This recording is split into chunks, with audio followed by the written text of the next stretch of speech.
नमस्कार, news point लेकर हाजिर हूं मैं राजीव। दोस्तों, कांग्रेस को घेरने के चक्कर में नरेंद्र मोदी बुरी तरह फंस गए हैं। जी हां, बिल्कुल आप सही सुन रहे हैं। कांग्रेस को घेरने के चक्कर में नरेंद्र मोदी बुरी तरह फंस गए हैं। दरअसल चुनावी मौसम में कांग्रेस को मात देने के लिए नरेंद्र मोदी ने इस बार उस पर वादा खिलाफी का इल्जाम लगाया, जो अब पलटकर मोदी की ही मुसीबतें बढ़ा रहा है। कल शाम को जब से मोदी ने ट्वीट किया, बल्कि पांच ट्वीट किए और कांग्रेस शासित राज्यों के उदाहरण देकर यह बताने की कोशिश की कि कांग्रेस झूठे वादे करती है, तो कांग्रेस ने ऐसा पलटवार किया कि अब मोदी का बचाव करना मुश्किल हो गया है।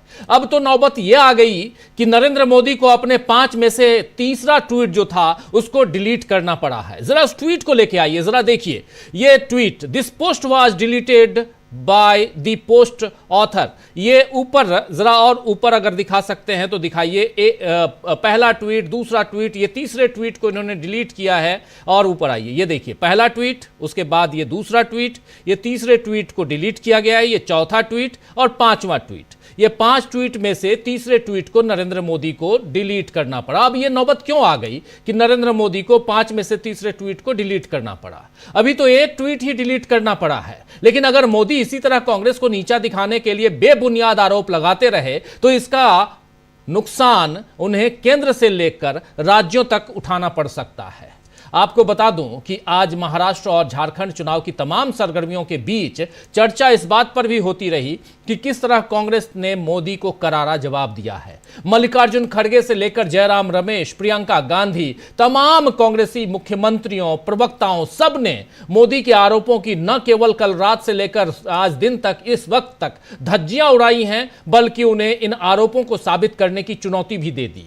तेलंगाना, कर्नाटक, हिमाचल प्रदेश के कांग्रेस के जो मुख्यमंत्री हैं, इन्होंने आंकड़े ही पेश कर दिए ताकि जनता के सामने सब दूध का दूध और पानी का पानी हो जाए। कांग्रेस प्रवक्ता पवन खेड़ा ने एक वीडियो जारी कर मोदी के लिए क्या कुछ कहा है, आइए जरा सबसे पहले उसको सुन लेते हैं। पवन खेड़ा को आप अभी देख रहे थे, जयराम रमेश को, तमाम नेता अपनी अपनी बातें रखते हुए, उधर पूर्व मुख्यमंत्रियों ने भी, चाहे वो भूपेश बघेल हों या अशोक गहलोत हों, और ऐसे तमाम कांग्रेस के नेताओं को एक तरह से एकजुट भी कर दिया है। यहां पर अपनी ही गलतियों से नरेंद्र मोदी ने चुनावी चर्चा के बीच नरेंद्र मोदी के 5 ट्वीट और 5 में से तीसरे ट्वीट को नरेंद्र मोदी ने क्यों डिलीट किया।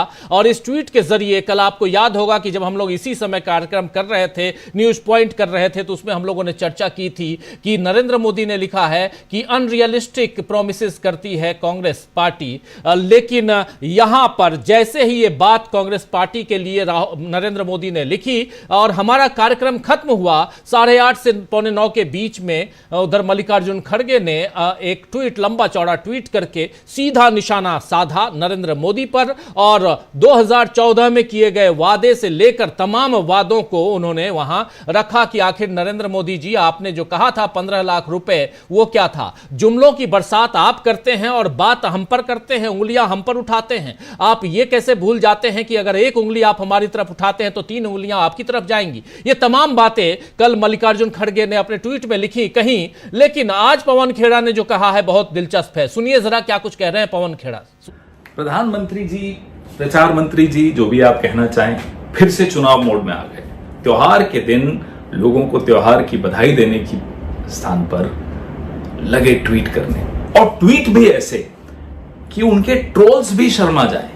एक ट्वीट तो डिलीट करना पड़ा। देश के प्रधानमंत्री को, 11वें साल का प्रधानमंत्री, सबसे बड़े लोकतंत्र के प्रधानमंत्री फैक्ट चेक में कहीं फंस न जाए, ट्वीट को डिलीट किया। हमारे तमाम मुख्यमंत्रियों, हमारे कांग्रेस अध्यक्ष, सब ने जब उनको करारा जवाब दिया, उनके झूठ को बेनकाब कर दिया, तो उनको ट्वीट तक डिलीट करना पड़ गया। ये इस देश के प्रधानमंत्री की हालत है। प्रधानमंत्री जी, हमारी गारंटियां हमें याद है। 52,000 करोड़ रुपए खर्च करके 5 में से 5 गारंटी कर्नाटक सरकार ने लागू कर दी। हिमाचल सरकार ने 10 में से 5 गारंटियां, जिसमें ओपीएस शामिल है, लागू कर दी। तेलंगाना सरकार अपना रिपोर्ट कार्ड अभी आपको भेज रही है, रख लीजिएगा ताकि आइंदा कोई गलती ना कर दें। हमें अपने वादे याद हैं, हमें अपनी गारंटी याद है, और आपको बड़ा घबराना चाहिए इस बात से कि हमें आपके वादे भी याद हैं। आप भूल गए, आप तो गजनी बन जाते हैं अपने। कहां है 100 स्मार्ट सिटीज? क्या हुआ गंगा मैया का? क्या हुआ महिला सुरक्षा का? क्या हुआ पेट्रोल डीजल का? क्या हुआ रुपए डॉलर का? जवाब दीजिए। मशरूम खाना छोड़ दीजिए प्रधानमंत्री जी, थोड़ा बादाम खाइए, याद आ जाएगा अपने वादे। आजकल क्या स्थिति है आपको पता है प्रधानमंत्री जी? जब पति पत्नी लड़ते हैं ना, तो पत्नी कहती है चलो मोदी कहेंगे। यह स्थिति हो गई आपकी। अब बच्चे कॉमिक्स नहीं पढ़ते, भारतीय जनता पार्टी का मैनिफेस्टो पढ़ते। बहुत हुआ महिलाओं पर वार, अब की बार किसकी सरकार? बहुत हुई रुपए पर डॉलर की मार, क्या हुआ? अब की बार किसकी सरकार? आप जब मुंह खोलते हैं, आप जब ट्वीट करते हैं, तो लोग अब यूं यूं शुरू कर देते हैं, लपेटना शुरू कर देते हैं। आप फेंको, लोग लपेटते हैं।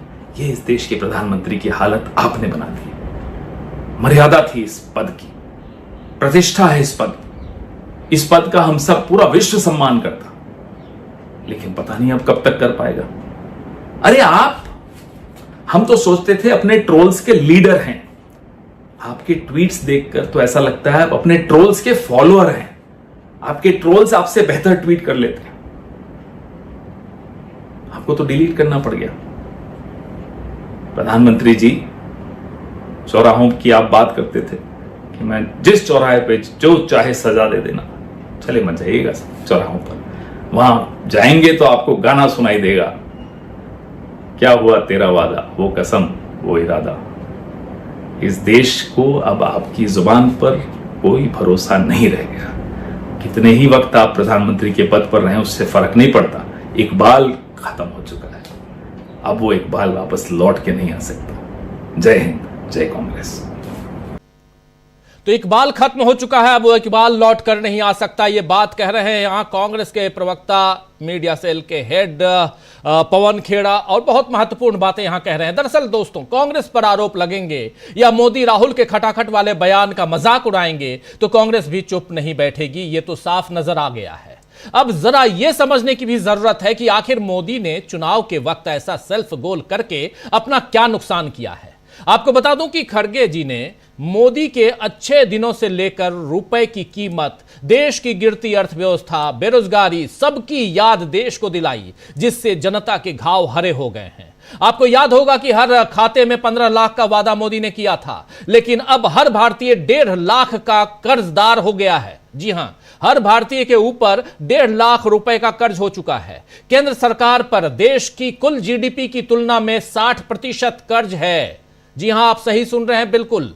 कुल जीडीपी जो भारत की है उसकी तुलना में केंद्र सरकार पर 60% कर्ज है। जिन 70 सालों में कुछ नहीं हुआ का आरोप नरेंद्र मोदी लगाते थे, उन सालों में देश पर कुल कर्ज 55 लाख करोड़ का था, जो अब 10 साल के भीतर मोदी शासन में 2,05,000 करोड़ रुपए का हो गया है।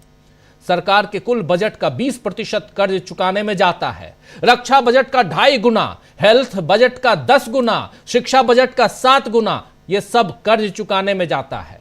2022 में देश पर कर्ज 83% पहुंच गया है, और यह हाल तब है जब सरकार आधे से ज्यादा आंकड़े ठीक से बताती ही नहीं है। बिल्कुल आप सही सुन रहे हैं। आंकड़े अगर आते हैं और जब वो सरकार को नीचे गिरते हुए दिखाते हैं वो आंकड़े, तो सरकार बोलती है ये फर्जी है, ये गलत है, ये विदेशी है। जिस समय देश कर्जदार हो रहा था, तब अदानी और अंबानी की दौलत बढ़ रही थी। राहुल गांधी ने यही बात तो संसद में कही थी, जो पीएम से लेकर लोकसभा अध्यक्ष तक को नागवार गुजरी थी। देश के 80 करोड़ लोगों को 5 किलो अनाज की लाइन में लगाकर मोदी अब कांग्रेस पर वादा खिलाफी का इल्जाम लगा रहे हैं, और भूले से अच्छे दिन का नाम नहीं ले रहे हैं। अच्छे दिन आएंगे का वादा कर रहे थे उस समय नरेंद्र मोदी, लेकिन वादा खिलाफी किसके लिए? तो कांग्रेस पार्टी के लिए। इल्जाम कांग्रेस पार्टी पर। खैर, जिस इंसान ने चुनाव नतीजे आने के बाद जय श्री राम की जगह जय जगन्नाथ बोलकर अपनी असली श्रद्धा का परिचय दिया, तो उससे और क्या उम्मीद रखी जाए दोस्तों। वैसे मोदी ने जिस भी मकसद से कांग्रेस पर हमला बोला था, वो पूरा होगा या नहीं, इसमें तो शक है ही। अब सोचने वाली बात यह है कि मोदी ने अभी जो नुकसान बीजेपी का कर दिया है, उसकी भरपाई क्या आरएसएस करेगा या बीजेपी के बाकी साथी करेंगे? यह भी एक बड़ा सवाल है, क्योंकि आखिर में दो ही अलग अलग संस्थाएं जो हैं वो नरेंद्र मोदी के लिए खेवनहार दिखाई देते हैं। एक पितृ संस्था आरएसएस, दूसरा उनके साथी सहयोगी दूसरे दल। लेकिन क्या अभी जो नुकसान हुआ है इसकी भरपाई ये दोनों कर पाएंगे? एक बड़ा सवाल है। और यहीं से एक सवाल ये उठता है कि क्या नरेंद्र मोदी ने सेल्फ गोल कर लिया है? तो आइए दोस्तों, आज न्यूज पॉइंट में इसी पर चर्चा करेंगे कि कैसे नरेंद्र मोदी ने बीजेपी को फंसा दिया है। जी हां, मोदी ने कर दी बड़ी गलती और कांग्रेस ने कैसे घेरा